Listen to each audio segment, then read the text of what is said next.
बच्चों, हमने last lecture में टॉपिक किया था एवरेज प्रॉफिट मेथड से गुडविल का वैल्यूएशन करना सीखा था। मैंने आपको बताया था कि goodwill is an intangible asset, invisible asset, can't be seen, can't be touch, only can be feel. तो हमारे दिमाग में आया था कि जब गुडविल इंटेंजिबल एसेट है, इनविजिबल एसेट है, तो इसका वैल्यूएशन कैसे हो सकता है, रेपुटेशन का वैल्यूएशन कैसे हो सकता है। तो मैंने आपको बताया था कि आप किसी बिजनेस की गुडविल का वैल्यूएशन कैसे करते हो। जिस बिजनेस के प्रॉफिट अच्छे हैं उस बिजनेस की गुडविल अच्छी है, जिस बिजनेस के प्रॉफिट अच्छे नहीं है उस बिजनेस की गुडविल अच्छी नहीं है। इसका मतलब गुडविल किस पर डिपेंडेंट है, प्रॉफिट पर। इसीलिए गुडविल के वैल्यूएशन के लिए जितने फॉर्मूले बने हुए हैं उसके अंदर किसी और चीज को बेस ना मानकर प्रॉफिट को ही बेस माना गया है। ठीक है, तो बच्चे मैंने आपको बताया था there are 3 methods for the valuation of goodwill. Goodwill के वैल्यूएशन के बच्चे 3 मेथड्स हैं। एवरेज प्रॉफिट मेथड, उस मेथड में हमने गुडविल के वैल्यूएशन के लिए बेस एवरेज प्रॉफिट यूज किया था। ठीक है, आज मैं आपको एक और मेथड बता रही हूँ, वेटेड एवरेज प्रॉफिट मेथड। देखो बच्चे, किसी मेथड में कोई ना कोई ड्रॉबैक होती है, तो इसलिए कोई और एक मेथड सामने आता है हमारे। ठीक है, अब आपके पास आ रहा है weighted average profit method. Goodwill के वैल्यूएशन का एक और मेथड है weighted average profit method. Weighted average profit method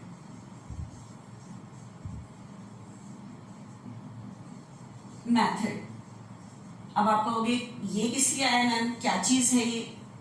अब ध्यान से सुना बच्चे, हम गुडविल का वैल्यूएशन किस लिए कर रहे हैं। जैसे ए और बी 2 पार्टीज हैं।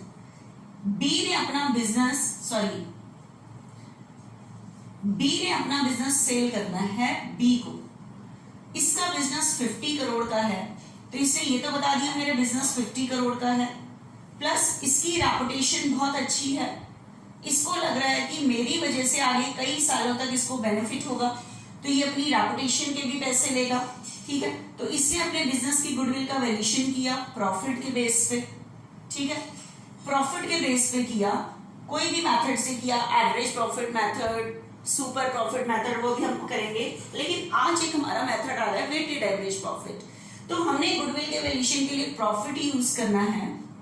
तो अब मेरी बात को ध्यान से सुनना, एवरेज प्रॉफिट मेथड और वेटेड एवरेज प्रॉफिट में क्या, एवरेज प्रॉफिट में क्या कमी आ रही है वैल्यूएशन करने में, तो इस मेथड में क्या चीज है।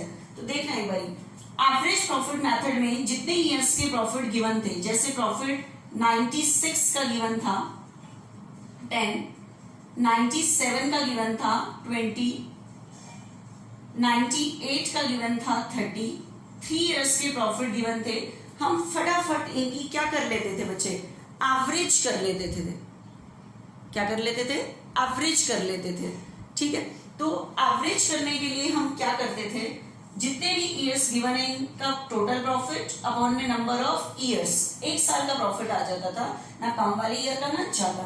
लेकिन एवरेज प्रॉफिट में मेथड में क्या होता था, ये जितने भी ईयर्स के प्रॉफिट हैं सबको इक्वल इंपॉर्टेंस दी गई थी, कि ये नहीं कहा गया था कि ये वाला साल ज्यादा इंपॉर्टेंट है, ये कम है, या ये ज्यादा इंपॉर्टेंट है। जबकि गुडविल के वैल्यूएशन के लिए ये देखो, ए बिजनेस की गुडविल का वैल्यूएशन क्यों कर रहा है, क्योंकि ये अपनी गुडविल का वैल्यूएशन करने के बाद बी से उतने पैसे और लेगा अपनी रेपुटेशन के। ठीक है, और गुडविल के वैल्यूएशन के लिए ये जो बी पैसे देगा, क्योंकि बी को ए की वजह से इन फ्यूचर बेनिफिट होगा।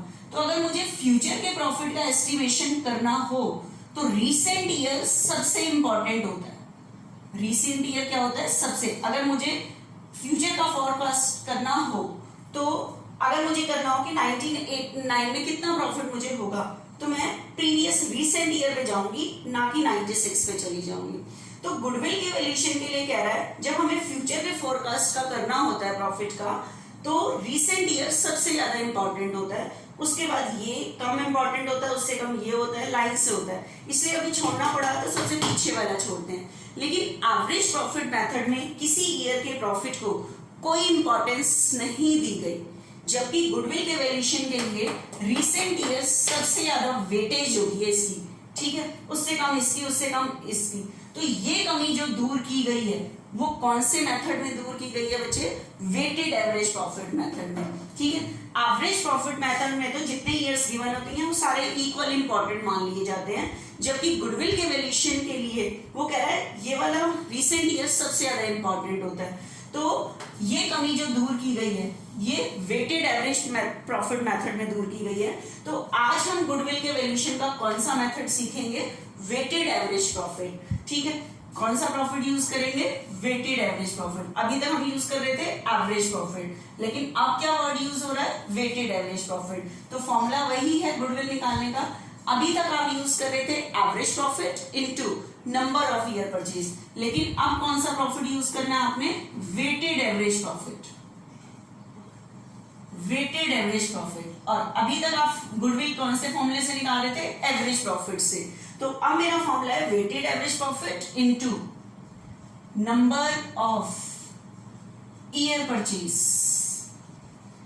Weighted average profit into number of year purchase. बच्चे गुडविल डिपेंड प्रॉफिट पे है तो बार बार ये प्रॉफिट ही चेंज होगा, लेकिन अब आपके दिमाग में क्वेश्चन आएगा कि मैम एवरेज प्रॉफिट तो हमें पता है कि what is the weighted average profit. Weighted average profit क्या होता है? तो देखना वेटेड एवरेज प्रॉफिट क्या होता है। वेटेड एवरेज प्रॉफिट में ये जो प्रॉफिट आपको गिवन है इनको आपको वेट देना है। वेट मतलब एक वेटेज देनी है, इंपॉर्टेंस देनी है कि कौन से ईयर का प्रॉफिट ज्यादा इंपॉर्टेंट है। तो आपको पीछे से शुरू करना है, इस लाइन से ही 1 से स्टार्ट करना है। 1 2 3। तो इसको कितने पॉइंट्स दिए? 3, क्योंकि ये सबसे ज्यादा इंपॉर्टेंट होता है। ठीक है, उससे कम ये, उससे कम ये। तो 1 से स्टार्ट करते हैं पीछे से। वेट दिया इंपॉर्टेंस के बेस पे, सॉरी, इंपॉर्टेंस के बेस पे। तो एवरेज प्रॉफिट में तो सीधा सीधा इनकी एवरेज कर लेते थे। वेटेड एवरेज प्रॉफिट कैसे निकालते हैं? प्रॉफिट को वेट देते हैं, मतलब एक इंपॉर्टेंस देते हैं, उसके बाद इनका प्रोडक्ट निकालते हैं। क्या निकालते हैं? प्रोडक्ट। प्रोडक्ट होता है इन दोनों की जो मल्टीप्लाई करके आता है उसे कहते हैं प्रोडक्ट। जैसे 2 और 3 का प्रोडक्ट कितना होता है? 6। तो आपने प्रॉफिट को वेट से मल्टीप्लाई करके प्रोडक्ट निकालना है। ठीक है, 10,000, 20 को 2 से करोगे 4, इसको इससे करोगे 90, 140, 140। ठीक है, तो अब मुझे आपको एवरेज प्रॉफिट का तो फॉर्मूला था टोटल प्रॉफिट, प्रॉफिट का टोटल करते थे, और number of year purchase, number of years. लेकिन आज आपने निकालना है weighted average profit, weighted average profit. ठीक है, वेटेड एवरेज प्रॉफिट निकालना है।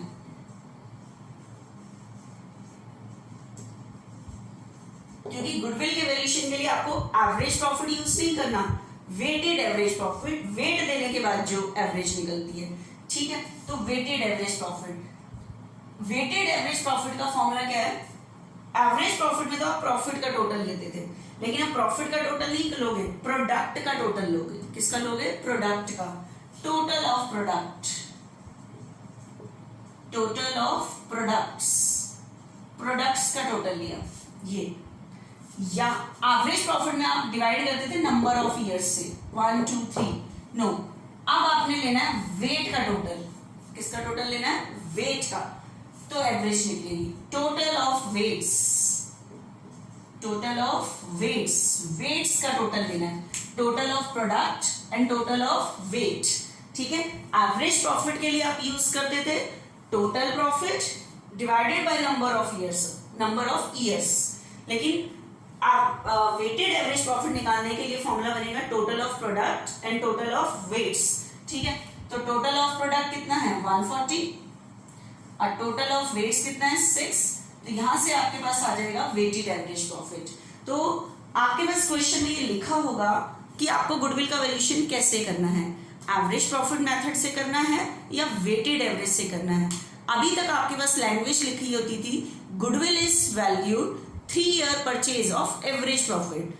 अब आपको कहेगा goodwill is valued 3 year purchase of weighted average profit. आपको वो प्रॉफिट बता देगा कि आपको कौन सा प्रॉफिट यूज करना है, एवरेज प्रॉफिट या वेटेड एवरेज प्रॉफिट, तो उसके अकॉर्डिंग आपके फॉर्मूले में यूज करना है एवरेज प्रॉफिट या वेटेड एवरेज प्रॉफिट, वो आपके पास क्वेश्चन में क्लियर करेगा। ठीक है, तो वेटेड एवरेज प्रॉफिट ऐसे निकलेगा, प्रॉफिट को वेट दोगे, प्रोडक्ट निकालोगे।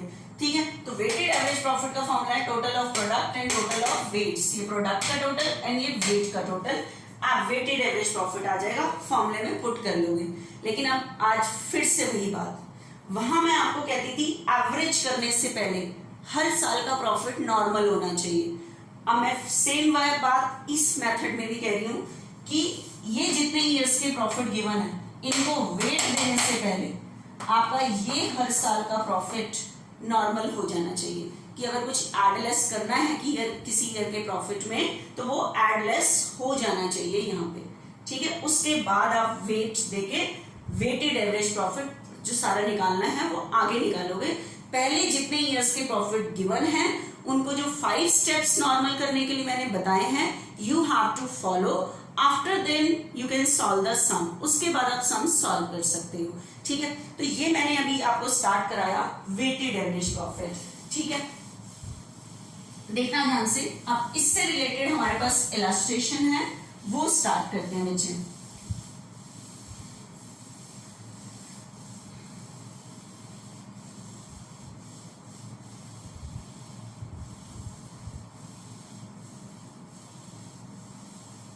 देखना क्या टॉपिक है हमारा, उसके अकॉर्डिंग हम करते हैं।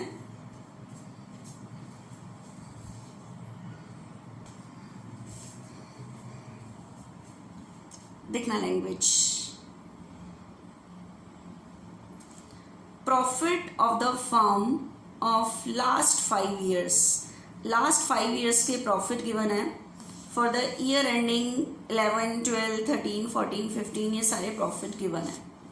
You are required to calculate the value of goodwill on the basis of 2-year purchase. This is the number of year purchase of, अभी तक लास्ट क्वेश्चन में लिखता था एवरेज प्रॉफिट, अब कह रहा है वेटेड एवरेज प्रॉफिट। तो आपको वेट देके प्रॉफिट को सम सॉल्व करना होगा, तो वेटेड एवरेज प्रॉफिट यूज करना है। The weight to be used are, जो आपको वेट यूज करने हैं, 11 को 1 देना है, 12 को 3, 13 को 3, 14 को 4, 15 को 5। रिसेंट ईयर सबसे ज्यादा इंपॉर्टेंट होता है, इसलिए पीछे से शुरू करते हैं 1, 2, 3, 4, 5 इस तरह से। ठीक है, आपको ये जितने ईयर्स के प्रॉफिट गिवन है, इनको वेट देने से पहले हर साल का प्रॉफिट नॉर्मल होना चाहिए। आपको प्रॉफिट को नॉर्मल करने के लिए कोई एडजस्टमेंट नहीं गिवन, तो आपका ये नॉर्मल सिंपल सम हो जाएगा मेरे ख्याल से। ठीक है, तो देखना एक बार सिंपल सम को कैसे सॉल्व करेंगे।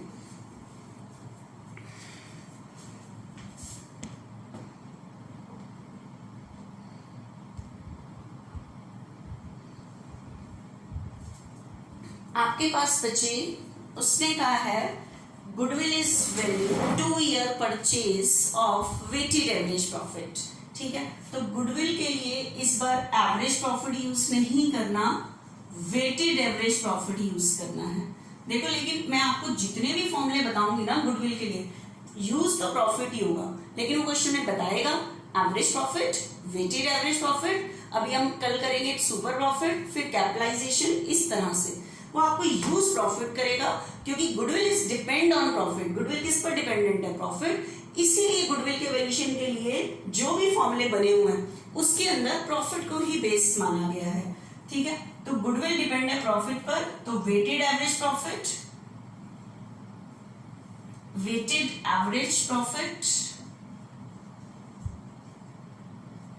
Into number of year purchase, number of year purchase. ठीक है, तो आपके पास जो वेटेड एवरेज प्रॉफिट करना है वो 5 ईयर्स के प्रॉफिट गिवन है। देखो, उसने लैंग्वेज यूज की थी 2-year परचेज, तो 2 यहां लिखोगे, ऑफ का मतलब multiply of weighted average profit. तो गुडविल के वैल्यूएशन के लिए वेटेड एवरेज प्रॉफिट यूज करना है। तो देखना एक बारी, आपके पास प्रॉफिट जो गिवन है ईयर एंडेड, आपके पास ईयर एंडेड 31 मार्च, कितना कितना गिवन है? 2011, 2012, 2013, 2014, 2015, 1 2 3 4 5, ठीक है। उसके बाद आपके पास गिवन है बच्चे प्रॉफिट्स, ठीक है, प्रॉफिट्स गिवन है, ये गिवन है बच्चे 43,000, 50, 52, 65, 85, ठीक है। 43, 50, 52, 65 और 85 प्रॉफिट गिवन है।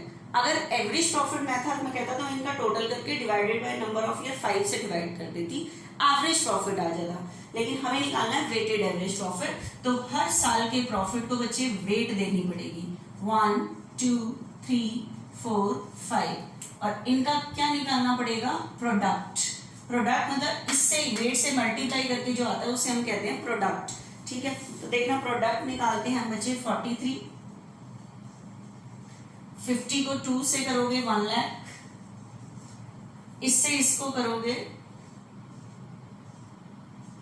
156,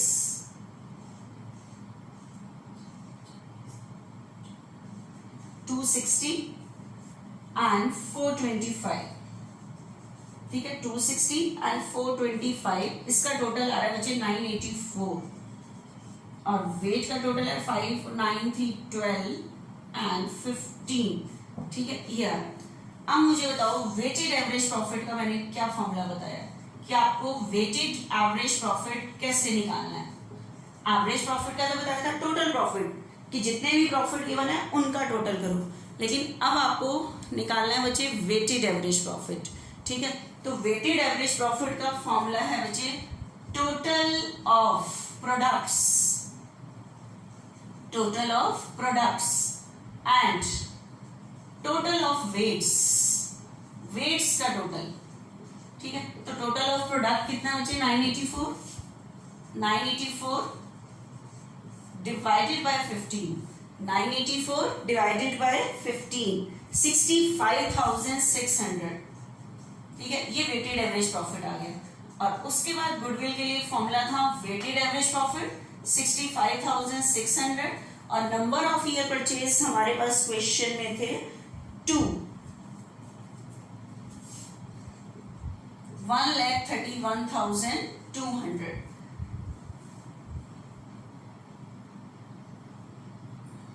ठीक है। ये हमारे पास गुडविल का क्या हो गया, वैल्यूएशन।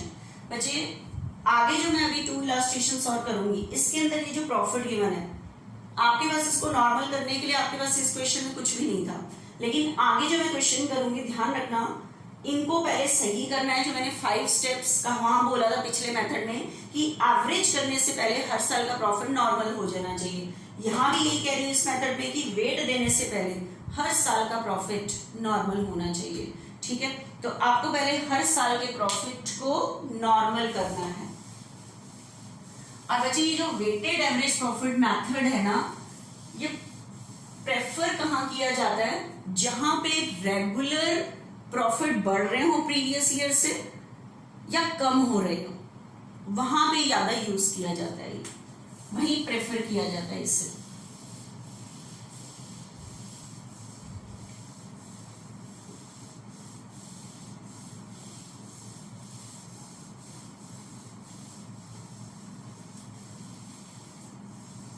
ठीक है बच्चे, तो अब हमने 2 मेथड्स कर लिए, एवरेज प्रॉफिट मेथड और वेटेड एवरेज प्रॉफिट मेथड।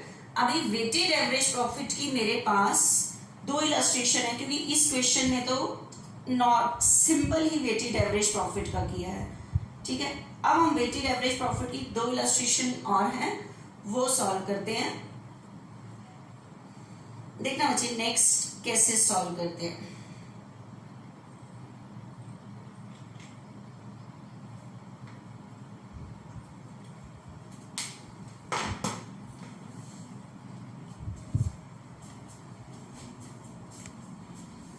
देखना इस क्वेश्चन को बिल्कुल ध्यान से। It was agreed to calculate the value of goodwill of firm at 3-year purchase. So this is the number of year purchase of weighted average profit. तो आपको average profit use नहीं करना, वेटेड एवरेज प्रॉफिट यूज करना है of last 4 years. तो average जो करनी है वो 4 ईयर्स के प्रॉफिट की करनी है, ठीक है। The appropriate weight to be used are use to each year ending 31 March 2012 को 1 देना है, 3 को 2 वेट देना है, 13 को 2 देना है, 14 को 3, 15 को 4। The profit for the year ending 31 March 2012 to 20,200, 13 का 24,400, 14 का 20,000, 15 का 30, 4 ईयर्स के प्रॉफिट गिवन है। अगर मैं आगे सम ना पढ़ूँ तो सीधा सीधा इस प्रॉफिट को वेट दे दो, लेकिन आगे कुछ दिया हुआ है।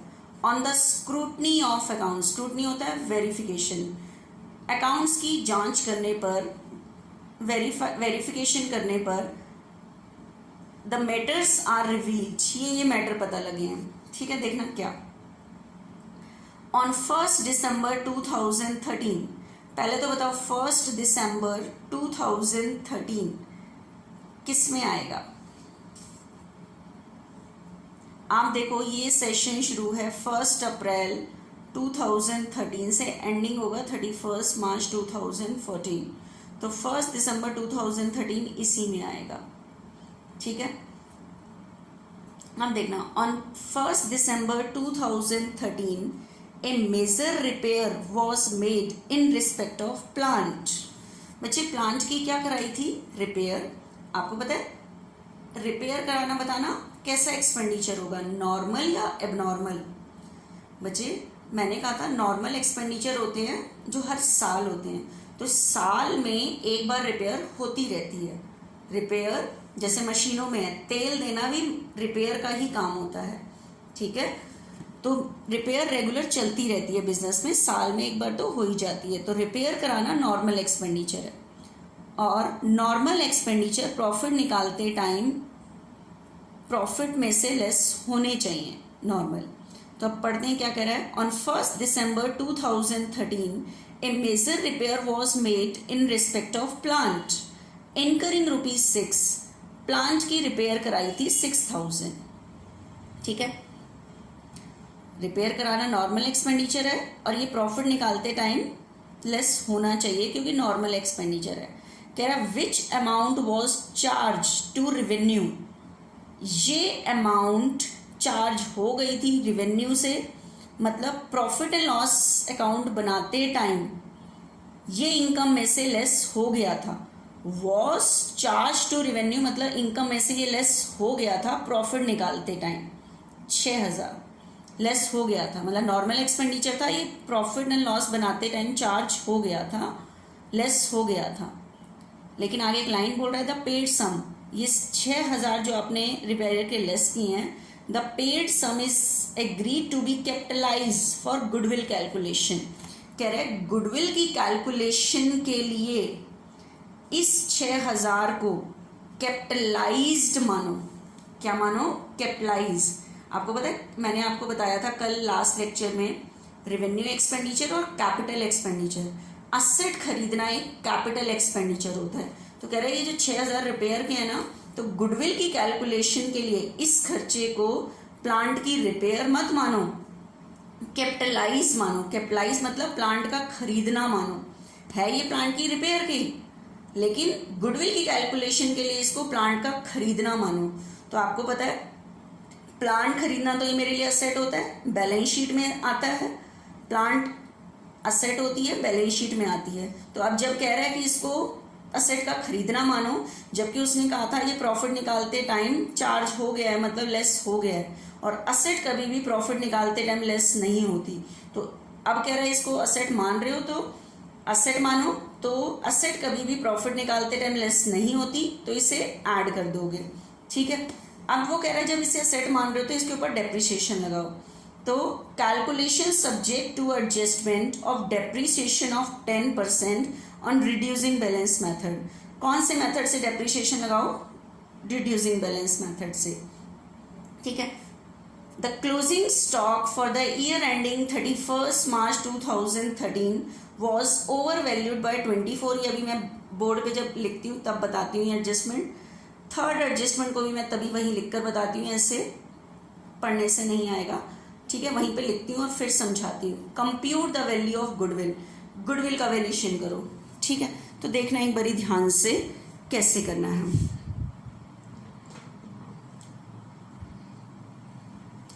बच्चे आपके पास गुडविल के वैल्यूएशन के लिए 3 इयर्स के प्रॉफिट गिवन है, उनको वेट देना है, लेकिन वेट देने से पहले हर साल का प्रॉफिट नॉर्मल होना चाहिए। 4 इयर्स के प्रॉफिट गिवन है बच्चे, देखना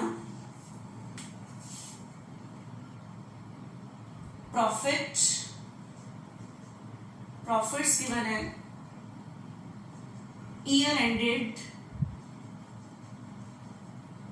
31 मार्च, फर्स्ट ईयर जो गिवन है 2012, फिर ईयर एंडेड 31 मार्च 2013, ऐसे ही सेम 2014 ईयर एंडेड 31 मार्च 2014, ईयर एंडेड 31 मार्च 2015। तो बच्चे 4 इयर्स के प्रॉफिट गिवन है हमारे पास, ठीक है।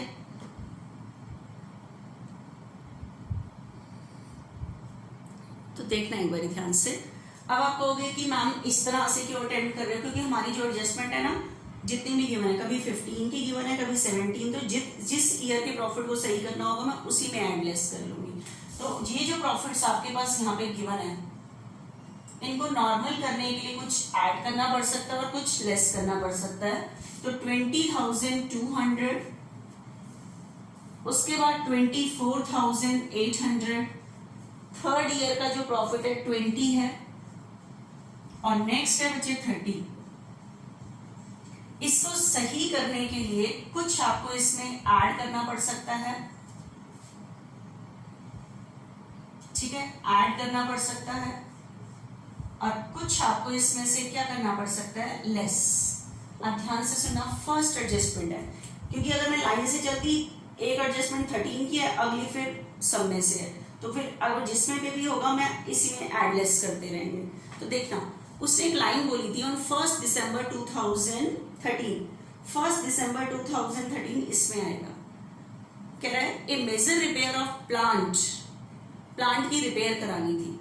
बच्चे प्लांट खरीदना मेरी एसेट है, प्लांट कभी भी, और वो मेरी एसेट है, वो प्रॉफिट निकालते टाइम लेस नहीं होता, लेकिन प्लांट की रिपेयर साल में एक बार हो जाती है बिजनेस में। तो रिपेयर कराना एबनॉर्मल एक्सपेंडिचर नहीं है, नॉर्मल एक्सपेंडिचर है। तो नॉर्मल है तो प्रॉफिट निकालते टाइम लेस होना चाहिए। और उसने एक लाइन बोली है कि प्लांट की रिपेयर कराई थी, which amount was charge to revenue मतलब कि जब हम बिजनेस का प्रॉफिट निकाल रहे थे तो ये इनकम में से चार्ज हो गई थी, मतलब लेस हो गई थी प्रॉफिट निकालते टाइम, ठीक है, लेस हो गई थी। उसके बाद एक लाइन बोली है, नेक्स्ट बुक आगे रख के बैठना, द पेड सम, ये जो 6,000 पे हुए हैं, is agreed to be capitalize for goodwill calculation. Goodwill की कैलकुलेशन के लिए इस खर्चे को कैपिटलाइज्ड मानो। कैपिटलाइज मतलब प्लांट का परचेज मानो, और प्लांट परचेज तो मेरी असेट होती है, और असेट कभी भी प्रॉफिट निकालते टाइम यहां से चार्ज नहीं होती, मतलब लेस नहीं होती। जबकि उसने कहा था ये 6,000 चार्ज हो गया, मतलब लेस हो गए इनकम में से, ठीक है। तो ये लेस हो गए हैं, तो मैं ये क्या कर दूंगी, ऐड, क्योंकि गुडविल की कैलकुलेशन के लिए कह रहा है इस 6,000 को प्लांट का खरीदना मानो, प्लांट मेरी असेट होती है, वो लेस कभी होती नहीं है क्योंकि बैलेंस शीट में आती है। जबकि उसने कहा था ये 6,000 लेस हो गए हैं, और गुडविल की कैलकुलेशन के लिए इसको प्लांट का खरीदना मानो। तो प्लांट खरीदना कभी भी प्रॉफिट निकालते टाइम लेस नहीं होता, क्योंकि प्लांट परचेज मेरी असेट होती है। तो ये लेस हो गया 6,000, तो मैं उस साल में ऐड कर दूंगी, ठीक है। तो 6,000 आप इस सेशन में ऐड कर दोगे, इस वाले में, ठीक है। रिपेयर के फर्स्ट रिपेयर 6,000 मैंने ऐड कर दिया। अब सुनो, अब वो कह रहे हैं जब इसको प्लांट का परचेज मान रहे हो तो इसके ऊपर डेप्रिसिएशन लगाओ। क्या लगाओ? डेप्रिसिएशन। अब मुझे बताओ डेप्रिसिएशन लेस हो चुका होगा या नहीं हुआ होगा? डेप्रिसिएशन लेस हो चुका होगा या नहीं हुआ होगा? बच्चे डेप्रिसिएशन लेस नहीं हुआ होगा। क्यों? असेट तो हमने इसको अभी माना है ना, ये तो रिपेयर के थे, तो उसने कहा गुडविल की कैलकुलेशन के लिए इसको प्लांट का खरीदना मानो। तो जब आपने इसको पहले असेट माना ही नहीं था तो डेप्रिसिएशन कहाँ लेस हुआ होगा? ठीक है, तो डेप्रिसिएशन लगाना, डेप्रिसिएशन हर साल लगता है और डेप्रिसिएशन लगाना एक नॉर्मल एक्सपेंस होता है। जो प्रॉफिट निकालते टाइम हमेशा लेस होता है और ये डेप्रिसिएशन लेस नहीं हुआ होगा क्योंकि उसने 6000 को तो पहले माना ही नहीं था प्लांट, ये तो प्लांट अब माना है। तो कह रहा है जब इसको प्लांट का परचेज मान रहे हो तो इसके ऊपर डेप्रिसिएशन लगाओ, और डेप्रिसिएशन लगाना नॉर्मल एक्सपेंसेस है जो अभी तक लेस नहीं हुआ होगा। तो गुडविल के आपको मैंने प्रॉफिट को सही करने के लिए 5 स्टेप में बताया था कि अगर कोई नॉर्मल एक्सपेंसेस अभी तक लेस नहीं हुआ तो आप उसे लेस कर दो। ठीक है, तो आप क्या कर दोगे? लेस कर दोगे।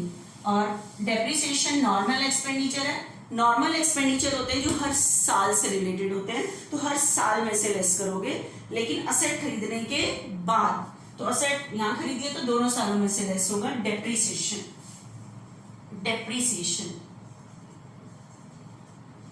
ठीक है, अब डेप्रिसिएशन कितना आप बताओ? असेट कितनी है? 6। डेप्रिसिएशन की रेट है बच्चे 10%। लेकिन इस सेशन में जो असेट खरीदी गई थी ये 6000, ये 1 दिसंबर, तो 1 दिसंबर, जनवरी, फरवरी, मार्च, 4 मंथ्स यूज हुई है। तो डेप्रिसिएशन भी कितने मंथ्स का लगेगा? 4 मंथ्स का, तो ये 200 आ जाएगा। ठीक है, तो ये जो लेस करोगे आप 200 लेस करोगे इस ईयर में से। लेकिन आपको पता है डेप्रिसिएशन ये थोड़ा कि असेट जिस साल खरीदते हैं उसी साल डेप्रिसिएशन लेस होता है। असेट खरीदने के बाद हर साल लगता है और ये अभी तक लेस नहीं हुआ होगा क्योंकि असेट तो हमने इसको अभी माना है। तो डेप्रिसिएशन लगाना नॉर्मल एक्सपेंस है। तो मैंने कहा था अगर कोई नॉर्मल एक्सपेंस प्रॉफिट निकालते टाइम लेस नहीं हुआ तो लेस कर दो। ठीक है, और रिड्यूसिंग बैलेंस, तो बताओ असेट कितने की थी? 6। फर्स्ट ईयर डेप्रिसिएशन लगा 200, तो नेक्स्ट ईयर कितने की बचेगी? 58। उसने कहा क्या नाम है? Reducing balance. तो रिड्यूसिंग बैलेंस में लेस करके जो आता है उस पे लगता है।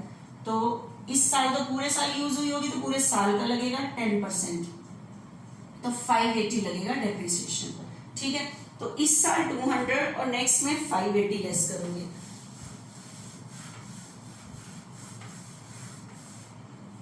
डेप्रिसिएशन के लेस जो करोगे इस साल 200 लेस करोगे और इस साल 580 लेस करोगे।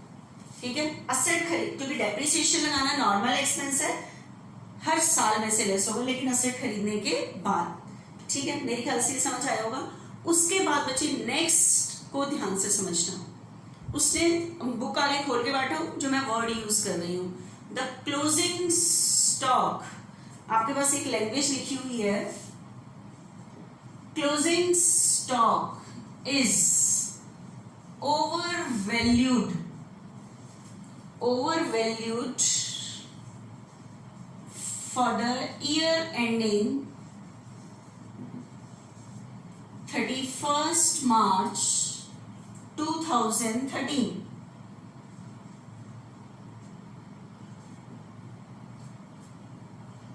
Overvalued by 24 for the year ending 31st March 2013. Correct, closing stock is over value. Over value मतलब इसका वैल्यूशन ज्यादा हो गया था क्लोजिंग स्टॉक का। क्लोजिंग स्टॉक का वैल्यूशन 2400 से ज्यादा हो गया था इस सेशन में, मतलब इसमें आ रहा है। अब आप कहोगे कि क्लोजिंग स्टॉक का मैम प्रॉफिट पे कैसे इफेक्ट पड़ सकता है? देखना ध्यान से।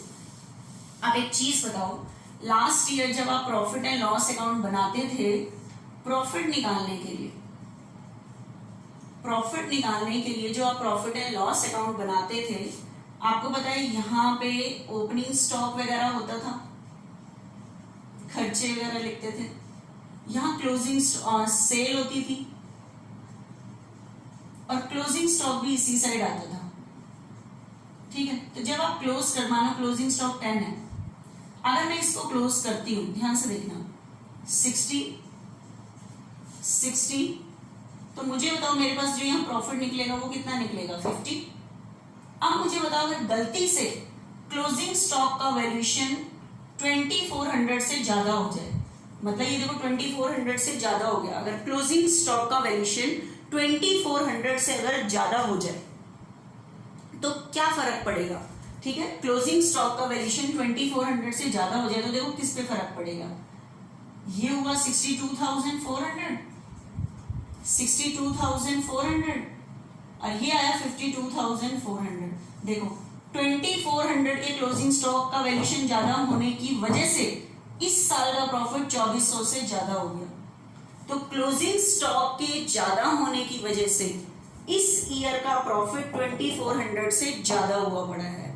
तो गुडविल के वैल्यूएशन के लिए हम प्रॉफिट को सही कर रहे हैं, नॉर्मल कर रहे हैं, सही कर रहे हैं, तो 2400 से प्रॉफिट उस साल का ज्यादा हुआ पड़ा होगा तो लेस कर देंगे। ठीक है, तो ये लेस कर दिया।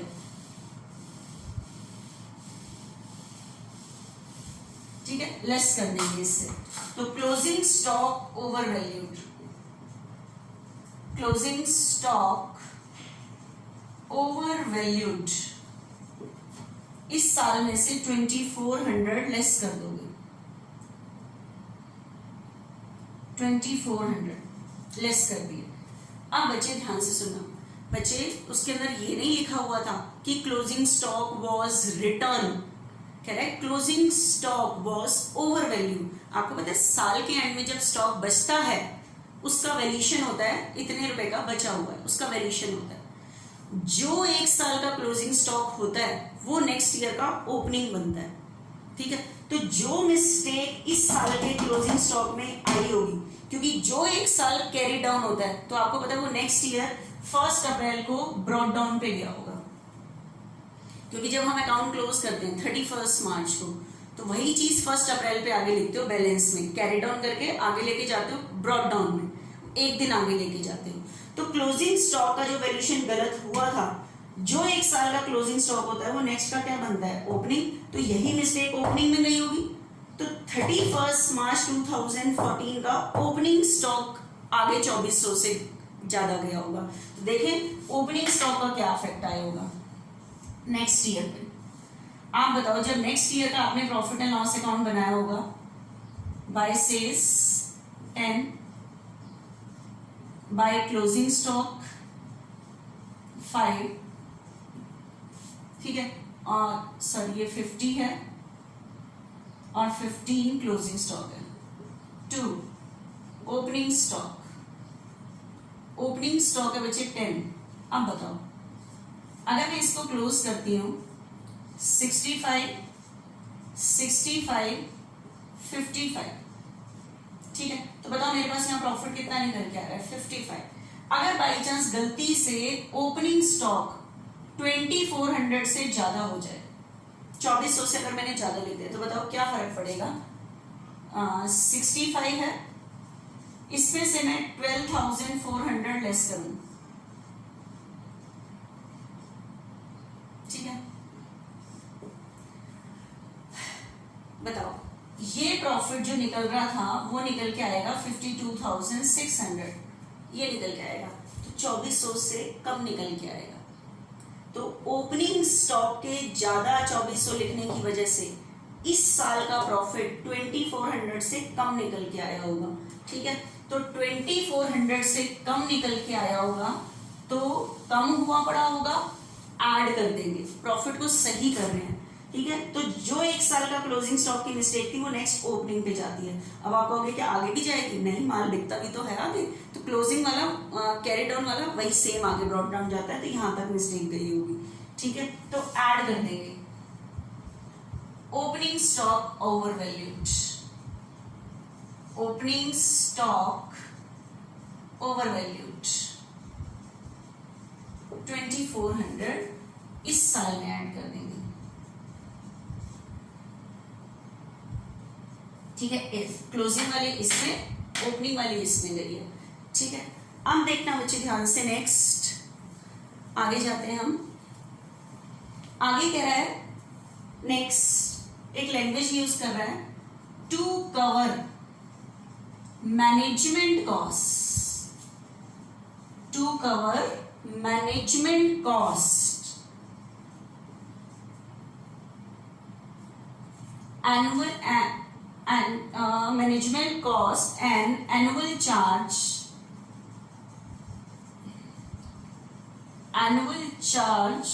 of 4,800 should be made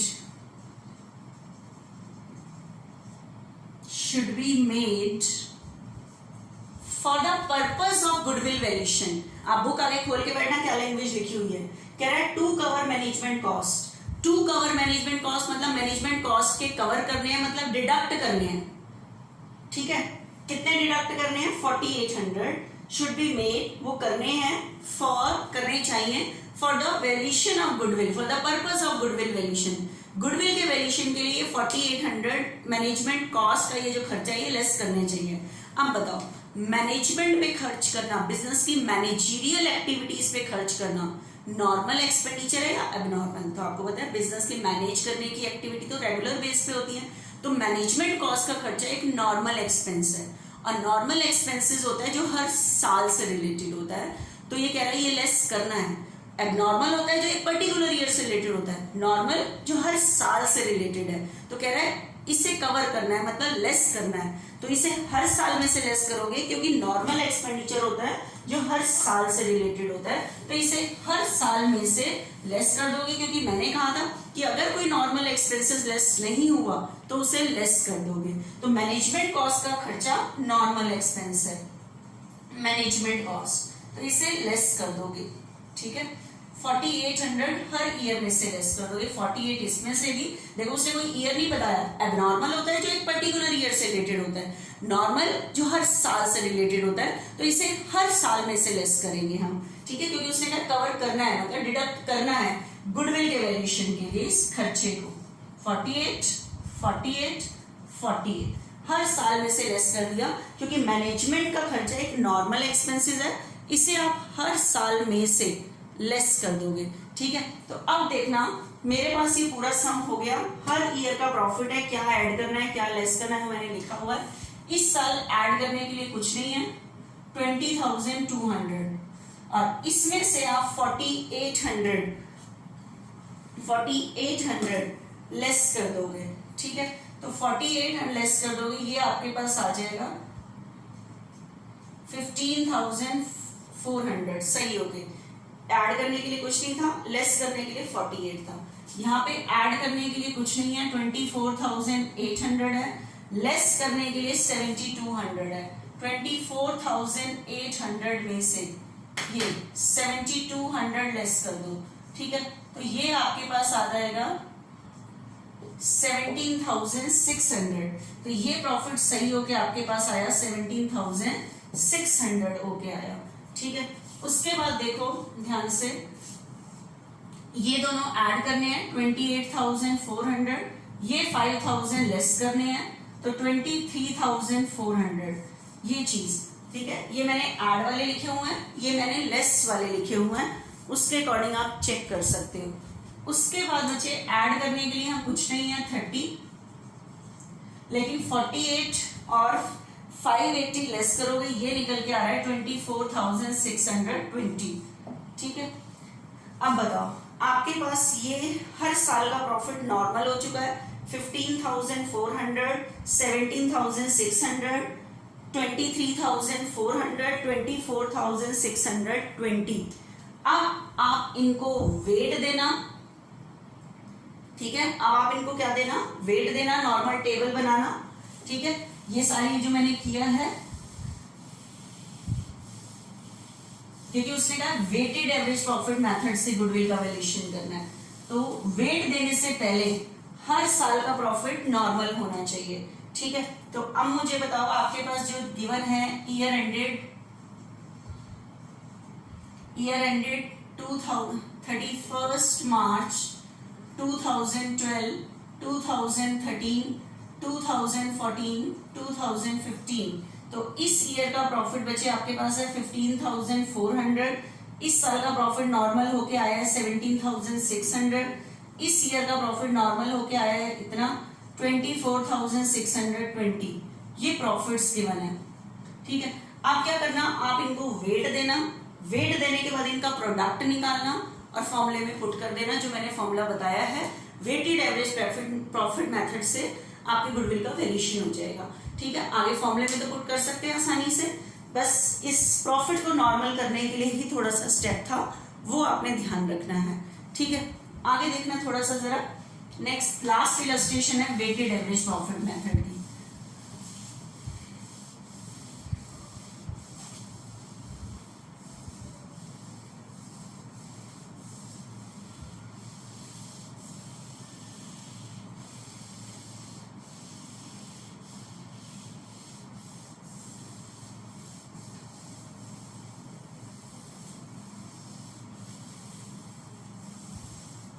देखना बच्चे, वेटेड एवरेज प्रॉफिट बच्चे एक्चुअली गुडविल के वैल्यूएशन के जो मेथड्स हैं, वेटेड एवरेज प्रॉफिट हम रोज एक मेथड करेंगे, कल सुपर प्रॉफिट मेथड करेंगे, उसकी सारी इलस्ट्रेशन सेम डे पे करेंगे। ठीक है, तो थोड़ा सा अपनी जो सेटिंग है वो बढ़ा लो पढ़ने की, कि डेली होमवर्क जो मैं भेज रही हूँ वो चीज कंप्लीट हो। ठीक है, देखना एक बारी next,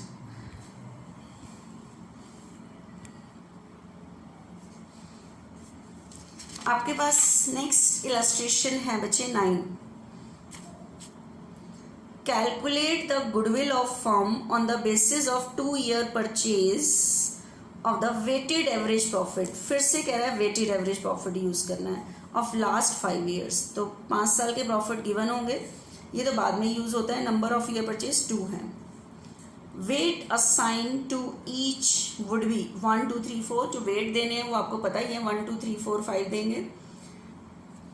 for the year ending 15 16 17 18, ये आपको हर साल के प्रॉफिट गिवन है। अब देखना ध्यान से, scrutiny of the books reveal the following. तो आपको प्रॉफिट को ये जो गिवन है इनको वेट देने से पहले हर साल का प्रॉफिट नॉर्मल करना है। तो पढ़ना एक बारी, अबनॉर्मल लॉस 5000। आपको पता है लॉस प्रॉफिट निकालते टाइम लेस हुए पड़े होते हैं, और एबनॉर्मल होता है जो एक पर्टिकुलर ईयर से रिलेटेड है। ये देखते हैं कौन से ईयर में आ रहा है।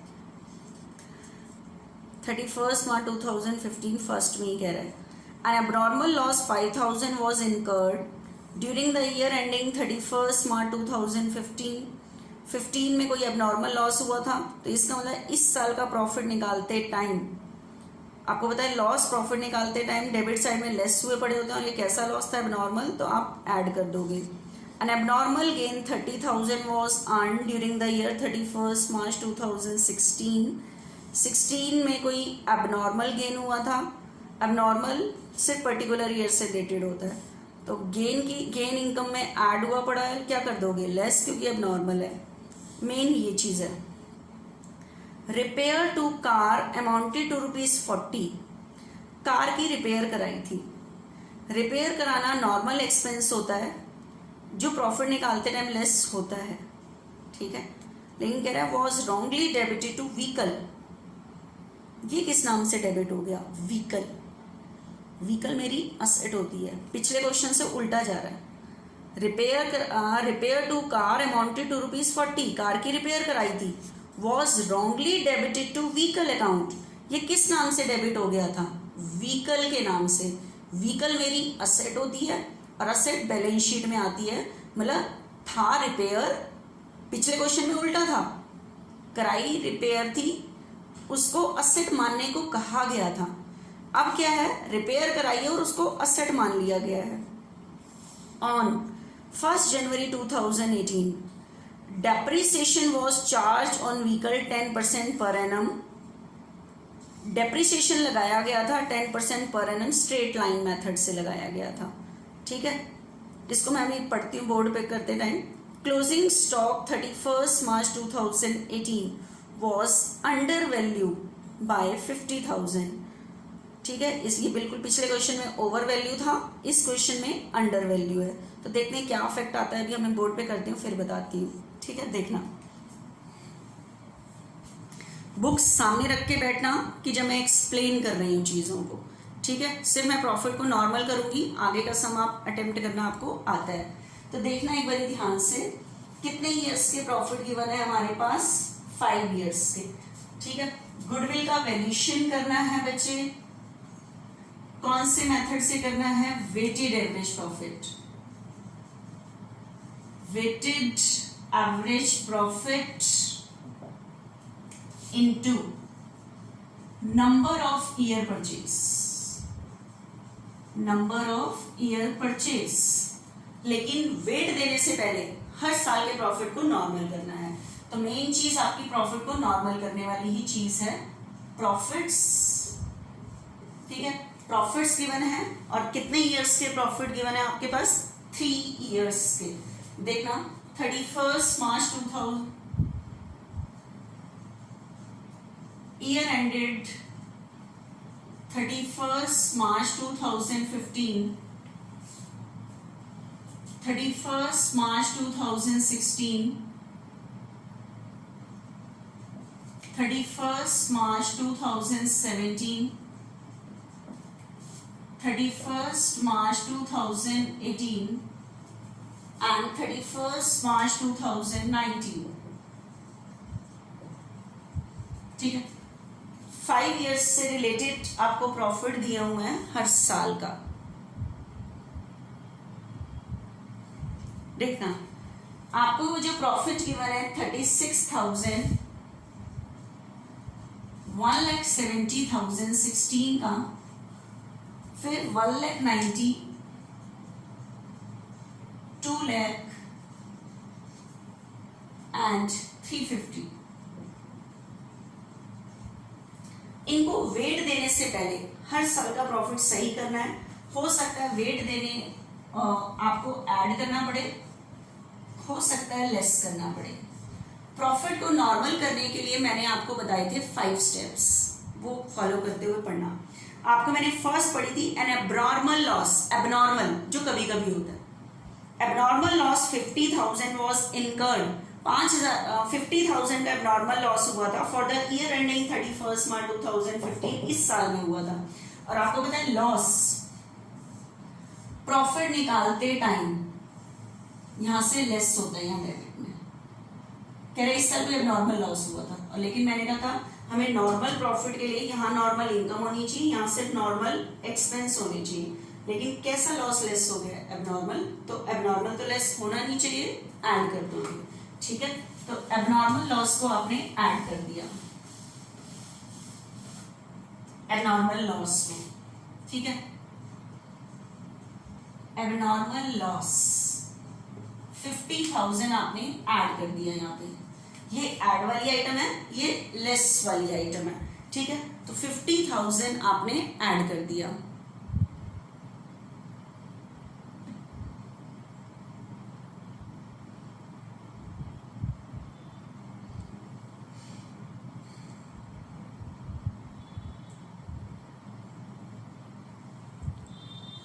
देखना नेक्स्ट कह रहा था बच्चे N abnormal gain, abnormal gain फायदा।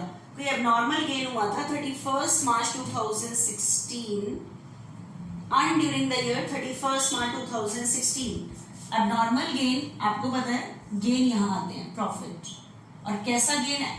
इनकम यहाँ सारी ऐड हुई पड़ी होती है। कैसा गेन ऐड हो गया था? एबनॉर्मल, जो कभी कभी होता है। तो ऐड होना ही नहीं चाहिए, तो क्या कर दोगे? लेस कर दोगे। ठीक है, एबनॉर्मल गेन लेस कर दोगे। एबनॉर्मल गेन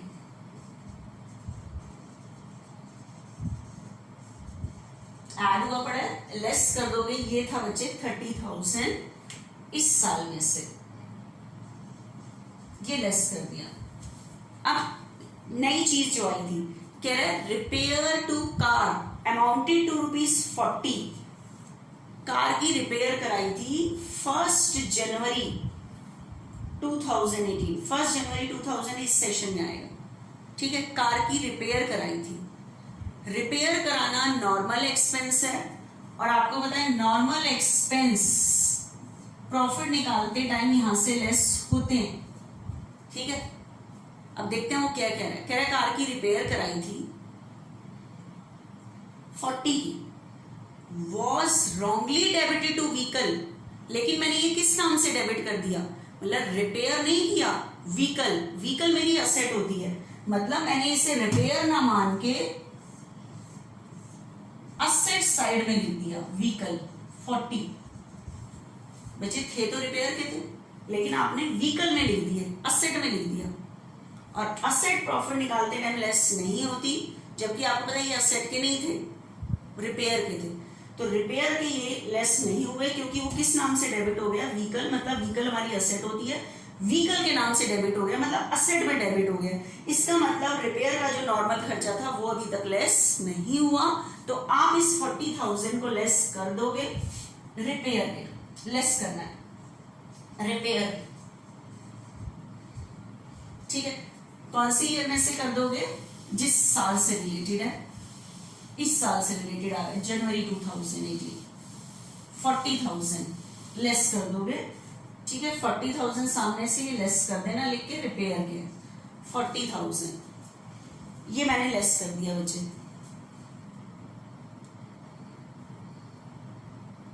ठीक है, ये लेस कर दिया।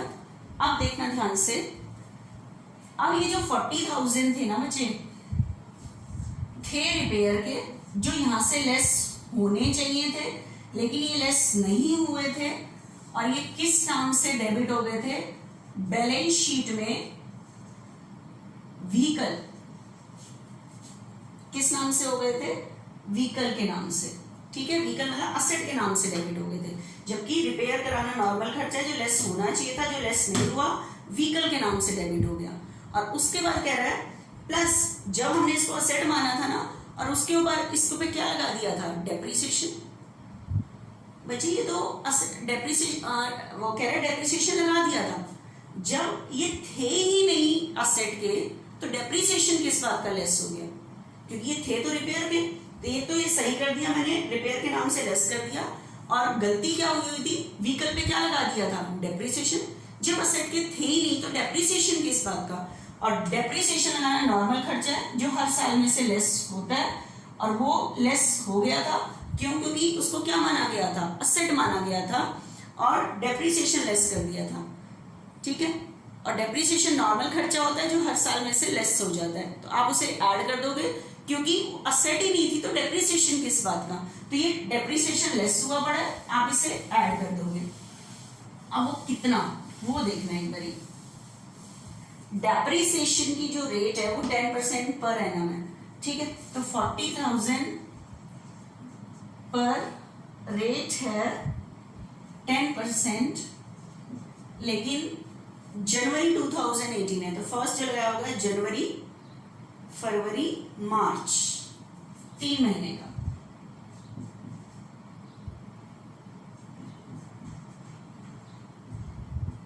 $1,000। ठीक है, कितना लगाया हुआ, 1,000।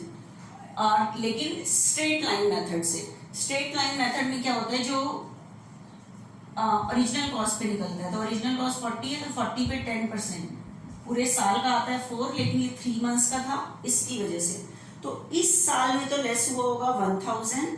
इस साल के भी डेप्रिसिएशन खरीदने के बाद हर साल में से लेस होता है, क्योंकि नॉर्मल एक्सपेंस है, लेकिन ये लेस होना ही नहीं चाहिए था।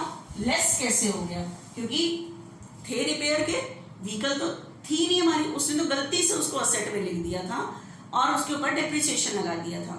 ठीक है, तो अब क्या करूंगी मैं, डेप्रिसिएशन को ऐड कर दूंगी। डेप्रिसिएशन ऑफ व्हीकल, ठीक है, इस साल 3 मंथ्स का था, इसलिए 1,000, इसे 4,000 ऐड कर दिया मैंने, डेप्रिसिएशन जो गलती से लेस हो गया था ऐड कर दिया। ठीक है, पिछले क्वेश्चन से बिल्कुल रिवर्स है, उसके अंदर वो कह रहे हैं इसको सेट मानो, और कह रहे हैं अब गलती से इसको सेट मान लिया था, उसकी वजह से ये रिवर्स जा रही है लैंग्वेज। अब देखना last, closing stock for the year ending 31 मार्च 2018, इसमें ही आएगा। इस साल का closing stock was over value नहीं कह रहा, under value, under valued bye 50। कितने से कम लिखा गया है, 50। आप बताओ, जब आप प्रॉफिट एंड लॉस अकाउंट बनाते हो, यहां पे ओपनिंग स्टॉक आता है, मान लो 1 लाख है, यहां पे सेल आती है 5 लाख है, और यहां क्लोजिंग स्टॉक आता है क्लोजिंग स्टॉक 1 लाख है। आप बताओ मैं इसको अगर क्लोज करती हूँ 6 लाख, तो बताओ मेरे पास यहाँ प्रॉफिट कितना निकल के आएगा? 5 लाख। लेकिन अगर किसी भी वजह से अगर क्लोजिंग स्टॉक का वैल्यूएशन 1 लाख की जगह गलती से मैंने 50 कर दिया, मतलब क्लोजिंग स्टॉक का वैल्यूएशन कम कर दिया, जब मैं उसका मूल्यांकन कर रही थी तो उसका वैल्यूएशन मैंने 50 से कम कर दिया, तो इससे क्या होगा? तो इनकम साइड में 550, तो अब मुझे बताओ आपका प्रॉफिट कितना निकल के आएगा? 450। कितना निकल के आएगा? 450। तो क्लोजिंग स्टॉक के कम होने की वजह से 50,000 से प्रॉफिट उस साल का कम हुआ पड़ा है, तो कम हुआ पड़ा इस बारी तो ऐड कर दोगे, ठीक है, क्योंकि क्लोजिंग स्टॉक के वैल्यूएशन कम होने से प्रॉफिट भी कम हुआ पड़ा होता है, तो आप उसे ऐड कर दोगे, ठीक है। Add closing stock under value, ठीक है, किस साल से रिलेटेड था? इसमें, तो 50,000 आप ऐड कर दोगे, ये ऐड कर दिया मैंने, ठीक है, ऐड वाले स्टेप पे चल रहा है, क्लियर। अब आपको मैंने कहा था जो एक साल का क्लोजिंग स्टॉक होता है वो नेक्स्ट ईयर का क्या बनता है? ओपनिंग बनता है। जो एक साल का क्लोजिंग स्टॉक होता है वो उसका नेक्स्ट का क्या बनता है? ओपनिंग। तो यही मिस्टेक आगे ओपनिंग में नहीं हुई, ओपनिंग स्टॉक कम लिखा गया होगा, ठीक है, 50,000 से। तो आप बताओ अगर मैं ओपनिंग स्टॉक को कम लिखूं, ओपनिंग स्टॉक मान लो 4 लाख है और यहाँ सेल है 5 लाख, अब बताओ अगर मैं इसको क्लोज करती हूँ 5 लाख 1 लाख आ रहा है ना प्रॉफिट। अब बताओ गलती से अगर मैंने क्या किया है, क्लोजिंग स्टॉक 50,000 से कम लिखा गया, तो क्या होगा? मेरा प्रॉफिट ज्यादा हुआ गया। तो क्लोजिंग स्टॉक के अंडर वैल्यू होने की वजह से उस साल का प्रॉफिट 50,000 से ज्यादा हुआ पड़ा है, ज्यादा हुआ पड़ा है, तो क्या कर दोगे? लेस कर दोगे। ये गलती जो हुई है उसको सही करोगे, लेकिन ओपनिंग इसमें जाएगा क्योंकि 31 मार्च 2018 का क्लोजिंग 1 अप्रैल का ओपनिंग बनता है, तो वो प्रॉफिट निकालते टाइम मिस्टेक ओपनिंग स्टॉक में गई होगी, तो प्रॉफिट क्या हुआ पड़ा है? ज्यादा, तो आप लेस कर दोगे, लेस। ओपनिंग स्टॉक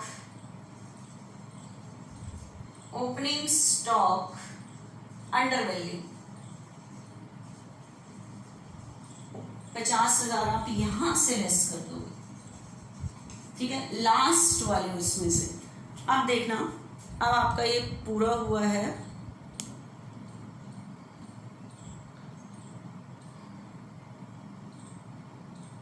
देखना अब आपके पास जो फर्स्ट ईयर का प्रॉफिट है, लाइन से हम करते जाते हैं,